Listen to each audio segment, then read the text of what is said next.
नमस्कार, मैं अशोक कुमार पांडे। स्वागत है आपका द क्रेडिबल न्यूज पर। आज मार्च का आखिरी दिन है और कल की रात इतना कुछ हुआ है मिडिल ईस्ट में जो पूरे के पूरे हालात को हो सकता है बदल के रख दे। सारी डिटेल्स पर आऊंगा, लेकिन उसके पहले इतिहास की एक कहानी। बात है 1622 की। 1622 में शाहफाविद एम्पायर था पर्शिया के अंदर, बेहद फेमस एम्पायर रहा है। और उसके बाद शाह थे शाह अब्बास फर्स्ट। शाह अब्बास फर्स्ट ने पुर्तगालियों से 1622 में छीन लिया था होर्मुज को, और होर्मुज को आप कह सकते हैं एक तरह से अपना इकोनॉमिक इंजन बना लिया। वहां से टाल वसूलना और बाकी सारा कुछ शुरू हुआ। वो जमाना था जब समंदर इकलौता रास्ता था जिससे सारा माल दुनिया का इधर से उधर जाता था। और हार्मुज को, स्ट्रेट ऑफ हार्मुज को अपना इकोनॉमिक इंजन बनाने के साथ साथ इफ्तेहान को उन्होंने अपनी राजधानी बनाया। और इफ्तेहान में इतनी खूबसूरत चीजें बनवाई, जैसे शाह मस्जिद बनवाई, नक्शे जहां स्क्वायर बनवाया, अली कापू पैलेस बनवाया। ये सारा कुछ बनवाकर इफ्तेहान को इतना खूबसूरत सजाया कि बहुत सारे इतिहासकारों का मानना है कि दुनिया के सबसे खूबसूरत शहरों में से एक है इफ्तेहान। मैं ये कहानी क्यों सुना रहा हूं? क्योंकि उसी स्ट्रेट ऑफ होर्मुज के चलते, उसी स्ट्रेट ऑफ होर्मुज को खुलवाने की जिद के चलते कल इफ्तेहान के ऊपर जबरदस्त बमबारी की है डोनाल्ड ट्रंप ने। डोनाल्ड ट्रंप ने कल पहले कहा कि वो स्ट्रेट ऑफ होर्मुज को खुलवाए बिना ईरान के साथ समझौता करने के लिए तैयार है। अपनी मीटिंग में जिसमें उसके खास लोग थे, उसने ये बात कही और ये बात बाकायदा मीडिया में लीक की गई। वॉल स्ट्रीट जर्नल और बाकी सारे अखबारों ने इसको बहुत हेडलाइन देकर छापा कि ट्रंप बिना स्ट्रेट ऑफ होर्मुज को खुलवाए ही यह जंग खत्म करने को तैयार है। उसके बाद ट्रंप का एक ट्रूथ सोशल पर बयान आता है जिसमें वो कहता है कि बातचीत बहुत अच्छी चल रही है और जल्दी ही समझौता हो जाएगा, लेकिन उसके साथ साथ धमकी देता है कि अगर ईरान ने समझौता नहीं किया तो उसके सारे पावर प्लांट, उसका सारा ये, उसका सारा वो, सब जला दिया जाएगा, सब पर बमबारी की जाएगी। और उसके बाद इफ्तेहान पर जबरदस्त बमबारी होती है। इस बमबारी में दावा यह किया जा रहा है कि कम से कम एक एयरबेस, बदर एयरबेस को खत्म किया गया है। इसके अलावा यूरेनियम का जो एनरिचमेंट प्लांट था उसको खत्म किया गया है। फ्यूल फैब्रिकेशन जो प्लांट था उसको खत्म किया गया है। अब यह असर कितना हुआ है, कितना नहीं हुआ है, ये तो बाद में पता चलेगा, लेकिन दावा यही किया गया है। और ट्रंप ने अपने ट्रूथ सोशल से बाकायदा वीडियो पोस्ट किया जिसमें इफ्तेहान में आग आपको दिखाई दे रही है। तो दुनिया के सबसे खूबसूरत शहर पर कल बमबारी की है अमेरिका ने, और जबरदस्त बमबारी की है। यही नहीं, कल कुछ ऐसी मिसाइलें दागी गई हैं जिनको अभी कायदे से टेस्ट नहीं किया गया था। इसका मतलब यह है कि वो ऐसी मिसाइलें नहीं हैं जो जाकर सीधे टारगेट पर लगें, वो कहीं भी नुकसान पहुंचा सकती हैं। और इसी वजह से कहा यह जा रहा है कि यही वो वजह है कि इफ्तेहान के एक स्कूल पर भी वो गिरी हैं और वहां पर 21 बच्चों के, 21 लोगों के मारे जाने की खबर है। यह सीधा सीधा पागलपन है और एक सवाल उठाता है कि ट्रंप को इजराइल की सरकार चला रही है, कुछ जंगखोर चला रहे हैं, या वो अपने दिमाग से चल रहा है। सवाल यह भी है कि ट्रंप के पास कोई दिमाग है या नहीं है, या फिर स्ट्रेट ऑफ होर्मुज वाला जो खबर चलाई गई थी वो सिर्फ मार्केट को संभालने के लिए चलाई गई थी। जैसा कल कालीबाफ साहब ने अपने बयान में बहुत क्लियर कहा था, लिखा था कि ट्रंप जो बोले उसका ठीक उल्टा समझिए। इशारा यही था कि मार्केट को संभाले रखने के लिए वो बयान देता है। तो क्या स्ट्रेट ऑफ होर्मुज वाला जो बयान दिया गया था वो सिर्फ मार्केट के लिए दिया गया था और रात में फिर इफ्तेहान पर इस तरह की बमबारी की गई? आगे बढ़ने से पहले बस इतना याद दिला रहा हूं कि चैनल को सब्सक्राइब ना किया हो तो सब्सक्राइब जरूर कर लीजिएगा ताकि खबरें आपके पास लगातार पहुंचती रहें। तो जाहिर है इसका जवाब भी मिलना ही था और इसका जवाब मिला। ईरान ने एक कुवैती टैंकर को जला दिया जो यूएई के आसपास खड़ा था। इसमें कहा जा रहा है कि तेल पूरा भरा हुआ था, आग लग गई और आग अभी तक लगी हुई है। कल जो हाइफा के ऊपर हमला हुआ था, अब क्लियर हो गया है कि बजान ऑयल रिफाइनरी जो हाइफा की है उसको जलाया गया है, उसके ऊपर मिसाइल सीधी टारगेट हुई है। और बजान ऑयल रिफाइनरी जो सबसे बड़ी रिफाइनरीज में से एक है इजराइल के, वो अभी तक जल रही है। इसके अलावा यूएई में एक हमला किया गया है अल दारफा एयरबेस पर, जहां ईरान का दावा है कि सिविलियंस के कपड़े पहनकर अमेरिका की आर्मी के 200 से ज्यादा लोग थे और उस ठिकाने पर हमला किया गया है। अगर ईरान की जिम्बाब्वे की एम्बेसी को देखें तो उसने दावा किया है कि 1000-1500 अमेरिकी और इतने ही इजरायली अभी तक मारे जा चुके हैं। इसके अलावा लेबनान की तरफ से हिजबुल्लाह ने हमला किया। इजराइल के अखबार इस बात को मान रहे हैं कि 4 सैनिक कम से कम उनके मारे गए हैं। 3 की तस्वीरें छापी गई हैं, चौथे की तस्वीरें नहीं छापी गई हैं, जबकि हिजबुल्लाह और ईरान का दावा है कि इससे कहीं ज्यादा सैनिक मारे गए हैं। इसके अलावा भी हमले हुए हैं। अगर वॉल स्ट्रीट जर्नल को आप देखें तो वो ये बताता है कि दुनिया भर में हीलियम की सप्लाई जो है वो पूरी तरह से चोक हो गई है। हीलियम की सप्लाई नहीं मिल रही है, जो एआई को चलाने के लिए बहुत जरूरी है, यानी जंग लंबी खिंची तो जो एआई का ये पूरा तमाशा बना हुआ है, जिसका इस्तेमाल जंग में भी किया जा रहा है, एआईज ब्लॉक हो सकती हैं क्योंकि हीलियम की सप्लाई लगातार चोक है। और इन सब के बीच स्ट्रेट ऑफ होर्मुज अभी भी पूरी तरह से बंद है। ईरान ने कुछ जर्नलिस्ट को, कुछ पत्रकारों को यह छूट दी कि जाकर देखो स्ट्रेट ऑफ होर्मुज बंद है या नहीं है, क्योंकि अमेरिका कई बार दावा कर रहा है कि स्ट्रेट ऑफ होर्मुज पूरी तरह से बंद नहीं है और ईरान का दावा फर्जी है। तो ये पत्रकार स्ट्रेट ऑफ होर्मुज में गए और वहां से इन्होंने रिपोर्ट किया कि स्ट्रेट ऑफ होर्मुज पूरी तरह से ईरान के कंट्रोल में है। वर्ल्ड ऑर्डर बदल रहा है और ईरान से स्ट्रेट ऑफ होर्मुज छीन पाना आसान नहीं है। और इसके बीच में स्ट्रेट ऑफ होर्मुज पर ईरान ने एक नया कानून बनाया है, अपनी संसद में एक नया कानून पास किया है। इसमें पहली बात तो यह है कि जो टॉल सिस्टम लगेगा स्ट्रेट ऑफ होर्मुज में वो रियाल में लगेगा, यानी ईरानी करेंसी में आपको टॉल देना पड़ेगा। ना यूरो में, ना युआन में, ना डॉलर में, आप सिर्फ और सिर्फ ईरानी करेंसी में दे सकते हैं अपना टॉल। दूसरा, अमेरिका और इजराइल के जो वेसल होंगे वो पूरी तरह से बैन होंगे, उनको टॉल देकर भी यहां से गुजरने नहीं दिया जाएगा। तीसरा, स्ट्रेट ऑफ होर्मुज पर पूरा मालिकाना ईरान का रहेगा। और चौथा, जो भी देश, जो भी मुल्क ईरान के ऊपर सैंक्शन लगाएंगे उनके भी जो वेसल होंगे उनको भी स्ट्रेट ऑफ होर्मुज से गुजरने नहीं दिया जाएगा। यानी आप ईरान के ऊपर सैंक्शन लगाएंगे तो पलट के ईरान आपके ऊपर सैंक्शन लगाएगा कि आप स्ट्रेट ऑफ होर्मुज से गुजर ही नहीं सकते। ये नए नियम बनाए गए हैं और कहा गया है कि इनका एक कानूनी फ्रेमवर्क ओमान की गवर्नमेंट के साथ मिलकर बनाया जाएगा।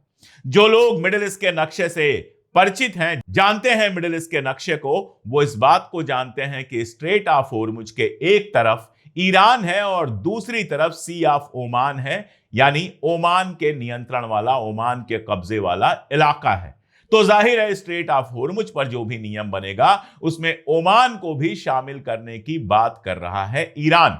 अब अगर ट्रंप के बयान को दोबारा देखें तो यह बिल्कुल संभव हो सकता है कि ट्रंप ये सोच रहा हो कि इस जंग से बाहर निकलने के लिए स्ट्रेट ऑफ होर्मुज की जिद कोई खास फायदेमंद नहीं है। मैं ये बात क्यों कह रहा हूं?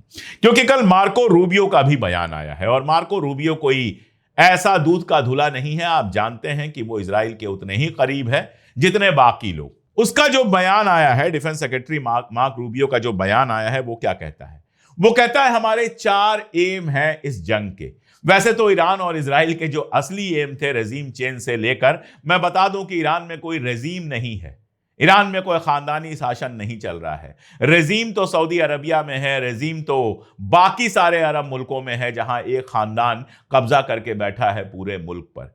ईरान में एक सरकार है जो डेमोक्रेटिकली चुनी जाती है। यह बात समझनी चाहिए। दुनिया भर के अखबार जब रेजीम कह रहे हैं, मैंने भी सैकड़ों बार रेजीम कहा होगा, लेकिन कल मेरी समझ में आया कि रेजीम कहना भी उनकी चाल में फंसना है। वहां पर कोई रेजीम नहीं है, वहां पर सरकार है। वैसे ही जैसे हिंदुस्तान में सरकार है, पाकिस्तान में सरकार है, अमेरिका में सरकार है, कनाडा में सरकार है, इंग्लैंड में सरकार है। खैर, तो जो पहला एम था उनका कि वहां की सरकार को, वहां के सिस्टम को पूरी तरह से बदल दें, वो तो नहीं कर पाए। अब जो एम है वो सुनिए, डिस्ट्रक्शन ऑफ एयरफोर्स।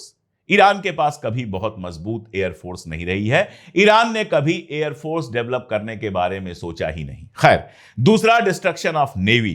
तीसरा destruction of missile launching capabilities, यानी मिसाइल लॉन्च जहां से होते हैं उन क्षमताओं को, मिसाइल लॉन्चर्स को खत्म कर देना। और चौथा एम बनाया कि ईरान की फैक्ट्रीज को खत्म कर देना। अब चाहे फैक्ट्रीज को खत्म करने की बात मार्क रूबियो कर रहे हो या ईरान के पावर प्लांट्स पर हमला करने की बात ट्रंप कर रहे हो, आप देखेंगे यूनाइटेड नेशंस के हिसाब से ये दोनों वार क्राइम है, यानी सीधे सीधे खुल के वो वार क्राइम करने की बात कर रहे हैं। 2 मिनट के लिए इसको छोड़ देते हैं, लेकिन रूबियो के जो आप बयान देखते हैं, रूबियो का जो लक्ष्य देखते हैं, एम देखते हैं इस जंग को लेकर, उनमें कहीं स्ट्रेट ऑफ हॉर्मुज को खुलवाना शामिल नहीं है। और इसी के साथ जोड़ के देख लीजिए, ट्रंप जब यह कह रहा है कि willing to end the war without opening strait of Hormuz, यानी जंग खत्म करने को हम तैयार हैं स्ट्रेट ऑफ हॉर्मुज को खुलवाए बिना। और इसके साथ इजराइल से आ रहे लगातार बयान देखिए, जिसमें आईडीएफ कहता है कि हमले लगभग हम कंप्लीट कर चुके हैं। और पिछले 2-3 दिन देखिए, जिसमें अमेरिका और इजराइल ने ईरान के इंफ्रास्ट्रक्चर पर हमला किया है, जिसके बदले में ईरान ने पलटकर अरब मुल्कों, जो अमेरिका सपोर्टेड अरब मुल्क हैं, उनके स्ट्रक्चर पर हमला किया है और इजराइल के स्ट्रक्चर पर लगातार हमला किया है। इन सब को जोड़कर ऐसा लगता है कि शायद ट्रंप इस जंग से बाहर निकलना चाहता है। अब वो निकल पाएगा नहीं निकल पाएगा ये हम नहीं जानते। हम जानते हैं कि पाकिस्तान में कल 4 मुल्कों की मीटिंग हुई थी, जिसमें टर्की, इजिप्ट, सऊदी अरबिया और पाकिस्तान शामिल थे। इनके फॉरेन मिनिस्टर शामिल थे। यह मीटिंग खत्म होती है, एक बयान आता है जिसमें इजराइल की भी मजम्मत है, ईरान की भी मजम्मत है और जंग खत्म करने की बात है। इसके तुरंत बाद इशाक डार, जो पाकिस्तान के फॉरेन मिनिस्टर हैं, वो चाइना जाते हैं। खबर आती है कि वो चाइना गए हैं। अब वो चाइना क्यों गए होंगे? कई लोगों का कहना है कि ईरान जंग अगर खत्म भी करेगा तो उसको गारंटर एक चाहिए जो ये गारंटी ले कि अगला हमला हमारे ऊपर नहीं होगा, इसके बाद हमारे ऊपर कोई हमले नहीं होंगे और हमारे ऊपर सैंक्शंस वगैरह हटाए जाएंगे, या जो भी शर्तें उसमें होंगी उन शर्तों को लागू कराया जाएगा। गजा की तरह या लेबनान की तरह शर्तें अगले ही दिन से तोड़नी शुरू नहीं हो जाएंगी।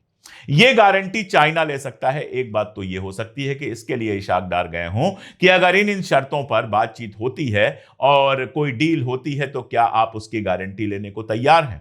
और दूसरी बात यह हो सकती है कि इशाक डार चाइना को रिपोर्ट करने गए हों, क्योंकि आप जानते हैं पाकिस्तान अगर अमेरिका के बिना नहीं चल सकता तो चाइना के बिना भी नहीं चल सकता। पाकिस्तान चाइना को नाराज करने का खतरा नहीं उठा सकता। तो यह भी हो सकता है कि चाइना को रिपोर्ट करने गए हों कि क्या क्या बातें अमेरिका के साथ हो रही हैं, ईरान ने क्या शर्तें रखी हैं, अमेरिका ने असली शर्तें क्या रखी हैं और कहां पर समझौता हो सकता है। और इसके बाद अगर चाइना उन बातों पर चाइना को राजी होगा, अगर उसको लगेगा कि यह ठीक है, तो वो ईरान के ऊपर प्रेशर बना सकता है या ईरान को सलाह दे सकता है कि ये शर्तें ठीक ठाक हैं, इन पर तुम समझौता कर लो। क्या है कैसे है ये तो बाद में पता चलेगा, लेकिन ये 2 पॉसिबिलिटीज हैं इशाक डार के चाइना जाने की। तो एक बात तो मैं आपसे कहूं कि पर्दे के पीछे बहुत कुछ चल रहा है जो हमको आपको नहीं पता है। लेकिन असल सवाल यही है कि इजराइल नहीं चाहता है जंग खत्म हो और ट्रंप इजराइल के इशारों पर नाचता है। तो जब भी कोई इस तरह की सीज फायर की बात होगी तो नेतन्याहू उसमें फंदा डालने की कोशिश करेगा। आप सोचिए, एक तरफ अमेरिका कह रहा है कि हम जमीनी हमला करेंगे ईरान के ऊपर, और दूसरी तरफ नेतन्याहू यानी कि इजराइल कह रहा है कि हमारे सैनिक उसमें नहीं जाएंगे। ईरान से खतरा इजराइल को है, लड़ाई सारी इजराइल की वजह से हो रही है, लेकिन इजराइल के सैनिक ईरान में कदम नहीं रखेंगे क्योंकि नेतन्याहू कायदे से जानता है कि वैसे ही उसके सेना में बवाल चल रहा है। उसके आर्मी का चीफ कह चुका है कि हमारे सैनिक थक गए हैं। लेबनान में लगातार उसके सैनिक मारे जा रहे हैं और अगर ईरान गए उसके सैनिक तो लौट कर वो बॉडी बैग में ही आएंगे, अपने पैरों पर चलकर तो नहीं आ पाएंगे। और ईरान इस बात के लिए मुतमईन है कि अगर आप जमीन पर उतरते हैं हम तैयार हैं, हम अपने तरीके से जंग लड़ेंगे। अब जीत हार बात की बात होती है, लेकिन यह जिद और यह कॉन्फिडेंस ही अपनी बड़ी बात है कि ईरान अभी भी 1 महीना बीत जाने के बाद भी लड़ने को तैयार है। अब कल एक खबर आई थी जो थोड़ा सा चौंकाने वाली खबर थी, थोड़ा सा परेशान करने वाली खबर थी। खबर यह थी कि कुवैत के डीसैलिनेशन प्लांट पर हमला हुआ है। कुवैत के डीसैलिनेशन प्लांट पर हमला होना मतलब अगर कुवैत का डीसैलिनेशन प्लांट बंद हो जाता है तो कुवैत के पास पीने के लिए पानी नहीं बचेगा। और कहा यह गया कि ईरान ने कुवैत के ऊपर डीसैलिनेशन प्लांट पर हमला किया है। देखिए, ईरान के वाटर प्लांट पर हमला हुआ है, यह सही है, लेकिन उसके बावजूद मैं कहता हूं कि डीसैलिनेशन प्लांट पर ईरान शायद इतनी जल्दी हमला नहीं करेगा। और वही हुआ, ईरान ने इस खबर को झूठा बताया। ईरान ने कहा कि हमने कुवैत के डीसैलिनेशन प्लांट पर हमला नहीं किया है, कुवैत के डीसैलिनेशन प्लांट पर इजराइल ने हमला किया होगा, हमने हमला नहीं किया है। अब आप देखिए, जब यह खबर आई कि ईरान ने कुवैत के डीसैलिनेशन प्लांट पर हमला किया है, यानी समंदर से पानी जो खारा पानी लेकर उसको साफ करके लोगों के घरों तक पीने का पानी पहुंचाया जाता है, उसका जो प्लांट होता है जिसके ऊपर पूरी तरह से आप कह सकते हैं कि कुवैत का पानी का सिस्टम डिपेंड है, उसके बिना कुवैत में पानी नहीं मिलेगा, उसके ऊपर जब ईरान के हमले की बात आई तो दुनिया के सारे अखबारों ने इस खबर को छापा और यह खबर सोशल मीडिया पर छा गई। सबने ईरान की मजम्मत की कि देखो पीने का पानी अरब मुल्कों से छीन रहे हैं। लेकिन जब ईरान ने मना किया कि हमारी इसकी जिम्मेदारी नहीं है, हम जिस पर हमला करते हैं बताते हैं, बाकायदा रिपोर्ट करते हैं कि हमने हमला किया है, लेकिन हमने कुवैत के डीसैलिनेशन प्लांट पर हमला नहीं किया है। जब ईरान की जानिब से यह बयान आया तो दुनिया के किसी अखबार ने इसको कवर नहीं किया। इसकी कवरेज आप क्रेडल पर देखेंगे, मिडिल ईस्ट आई पर देखेंगे, ऐसे ही कुछ जगहों पर देखेंगे जो इजराइल के खिलाफ वाले अखबार हैं, जो इजराइल के समर्थन वाले अखबार हैं, चाहे वो न्यूयॉर्क टाइम्स हो, चाहे वो वॉल स्ट्रीट जर्नल हो, चाहे इजराइल के अपने अखबार हो, किसी में यह रिपोर्ट नहीं किया गया है कि ईरान ने कुवैत के डीसैलिनेशन प्लांट पर हमला करने की जिम्मेदारी नहीं ली है, बल्कि यह कहा है कि हमने हमला नहीं किया है। इसका मतलब क्या है? जहां ईरान को बदनाम करने का मामला होगा वहां तो सारे उछल उछल कर खबरें छापेंगे, लेकिन ईरान का बयान जो इजराइल को कटघरे में खड़ा कर सकता है वो ये अखबार नहीं छापेंगे। मैं रोज आपको एक बार तो याद दिलाता हूं कि इसीलिए इन अखबारों का नाम कितना भी बड़ा हो, ये बेसिकली एक कॉकस है प्रो इजरायली लॉबी का, जो इजराइल के और अमेरिका के हितों को बढ़ावा देता है और लगातार ईरान के मुखालिफ, ईरान के खिलाफ खबर छापता है। इसलिए इनकी खबरों को पिंच ऑफ साल्ट के साथ पढ़िए, इनकी खबरों को बहुत गौर से पढ़िए और देखिए उसमें कहां गड़बड़ी हो सकती है, और इनके साथ मिडिल ईस्ट के जो अखबार हैं उन खबरों को भी पढ़िए। कई बार वो ज्यादा सही रिपोर्ट देते हैं या कम से कम तस्वीर का दूसरा रुख आपको दिखाते हैं, फिर आप फैसला कर सकते हैं क्या सही है और क्या गलत। उधर एक और मजेदार खबर है जिसके बिना आज की बात पूरी नहीं होगी। आप जानते हैं ट्रंप लगातार कह रहा था क्यूबा पर कब्जा करने का, क्यूबा के ऊपर ऐसे सैंक्शंस लगाए हैं कि वहां पेट्रोल, डीजल, ऑयल नहीं पहुंच पा रहा, बिजली चली गई थी वहां की, और वहां के अस्पतालों में कई सारे लोग इसलिए मर गए क्योंकि बिजली नहीं थी। और अगला प्लान इनका क्यूबा पर कब्जा करने का अभी तक है। लेकिन मजेदार बात यह हुई कि इस बार रशिया ने कहा कि हम क्यूबा को मरने नहीं देंगे, हम ऑयल भेजेंगे, और अपनी एक पुरानी जहाज में भरकर ऑयल भेजा क्यूबा को। जब तक यूरोपियन सी में था, वो यूरोप से लगे हुए सीज में उनका जहाज था, उसके साथ रशिया की आर्मी का एक जहाज चल रहा था, और रशिया ने बहुत क्लियर कहा कि इस जहाज पर कोई हमला करने की कोशिश करेगा तो रशिया की आर्मी उसका जवाब देगी, यानी वो सीधे सीधे रशिया के साथ जंग में शामिल हो जाएगा। जाहिर है यूरोप के मुल्कों ने कुछ नहीं कहा। अब जब वो क्यूबा के पास पहुंचा है तब भी रशिया ने बहुत क्लियर कहा था कि इस जहाज पर हमले को रशिया के ऊपर हमला माना जाएगा, और अमेरिका ये हिम्मत नहीं कर पाया कि उस जहाज पर हमला करे। उसकी कई वजह हैं। उस जहाज पर हमला करने के लिए वैसा ही जहाज आपको भेजना पड़ता तो मिडिल ईस्ट से आपको जहाज हटाने पड़ते, जो करने के लिए अभी अमेरिका तैयार नहीं है। दूसरी बात, रशिया से आपको सीधे जंग में जाना पड़ता, जो अपने आप में खतरनाक है। तो हुआ ये कि क्यूबा के ऊपर जितने सैंक्शन लगाए गए हैं उन सारे सैंक्शंस को दरकिनार करके रशिया का जहाज पहुंचा है क्यूबा, और क्यूबा में ऑयल सप्लाई करके वहां जिस तरह से नाकाबंदी की थी ट्रंप ने उस नाकाबंदी को तोड़ दिया है। उसके बाद ट्रंप का बयान आता है, ट्रंप का बयान नहीं आता है, व्हाइट हाउस का बयान आता है, और उसको अखबारों में ऐसे छापा जाता है जैसे क्यूबा के ऊपर जो सैंक्शन लगा है उसमें थोड़ी ढील दे दी है। ढील नहीं दे दी है, मजबूरी थी ढील देना, वरना रशिया से आप सीधे जंग में जाते और एक और मोर्चा खुल जाता। एक मोर्चा ईरान का तो संभाला नहीं जा रहा है, रशिया के साथ मोर्चा खुलता तो क्या होता ये कोई नहीं जानता। तो फिलहाल ये खबरें हैं आज 31 मार्च की दोपहर तक की, जिसमें आप देखते हैं इस्फहान के ऊपर बहुत बड़ा हमला हुआ है।